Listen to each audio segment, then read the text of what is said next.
आइए एक्सरसाइज 9.1 में question number 7 solve करते हैं। पहले इस क्वेश्चन को समझते हैं।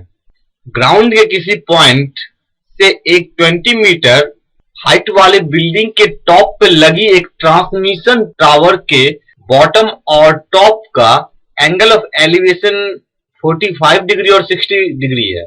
हमें उस ट्रांसमिशन टावर की हाइट निकालनी है। इस क्वेश्चन को इस तरह समझते हैं। मान लीजिए कोई पॉइंट ग्राउंड पे है, उस पॉइंट से एक 20 मीटर, मान लीजिए ये एक बिल्डिंग है और इसके ऊपर एक टावर लगा हुआ है।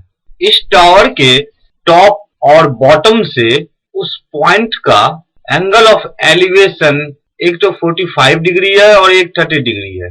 तो हमें टावर की हाइट निकालनी है, यानी मान लीजिए ये टावर की हाइट होगी AC, ये हाइट निकालनी है। आइए इस क्वेश्चन का सॉल्यूशन करते हैं।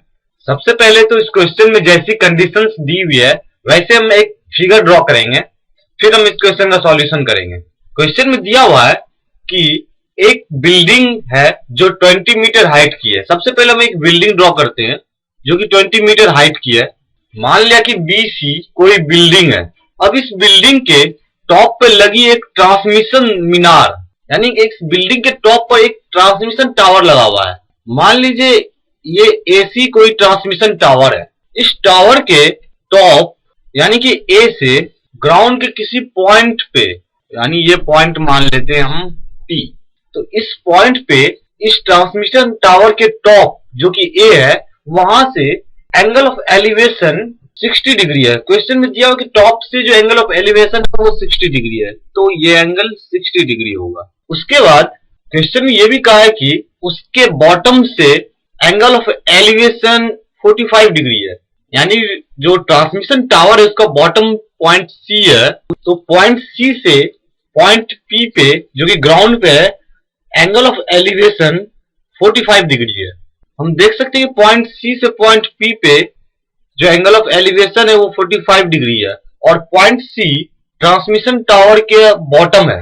हमें इस क्वेश्चन में ट्रांसमिशन टावर की हाइट निकालनी, यानी AC की हाइट निकालनी है।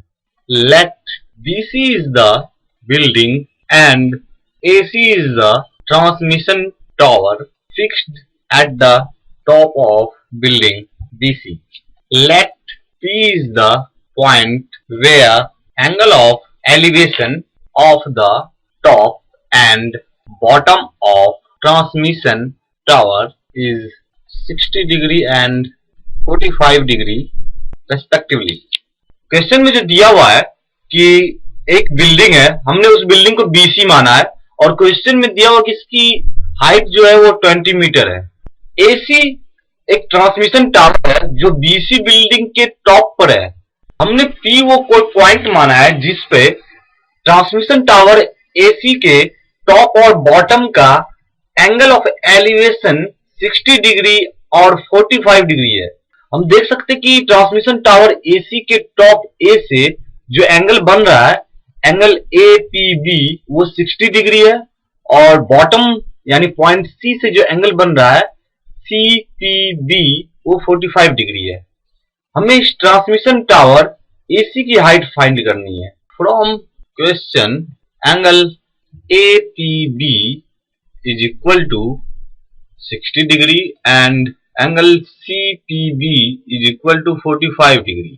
Now we have two right triangle ABP and triangle CBP.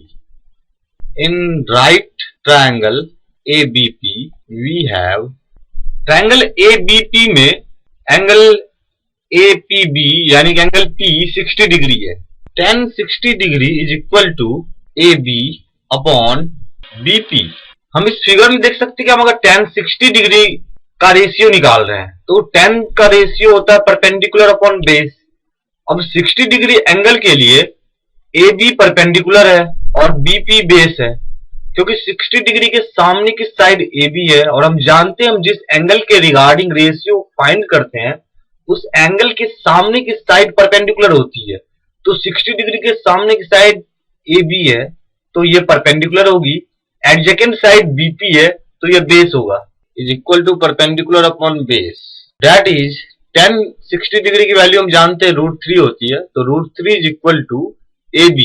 AB को हम AC प्लस BC लिख सकते हैं, is equal to AC plus AC तो हमें फाइंड ही करना है, और BC क्वेश्चन में दिया हुआ 20 है, तो AB को हम AC प्लस 20 भी लिख सकते हैं। आप फिगर में देख सकते हैं AB इज इक्वल टू होगा AC प्लस BC।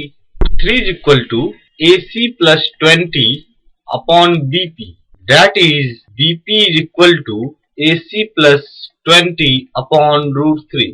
इसे हम इक्वेशन फर्स्ट मान लेते हैं।